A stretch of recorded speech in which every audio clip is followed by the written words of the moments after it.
Hello everyone. So this is where everything started. We found this lovely BMW X1 on an auction website, purchased it, and started to work on it.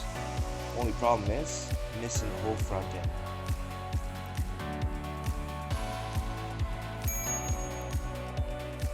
In the next few weeks, we'll be showing you guys the step by step on what we did and when we did it to fix this vehicle and getting it back on the road. Hope you guys stick around and we'll start this adventure.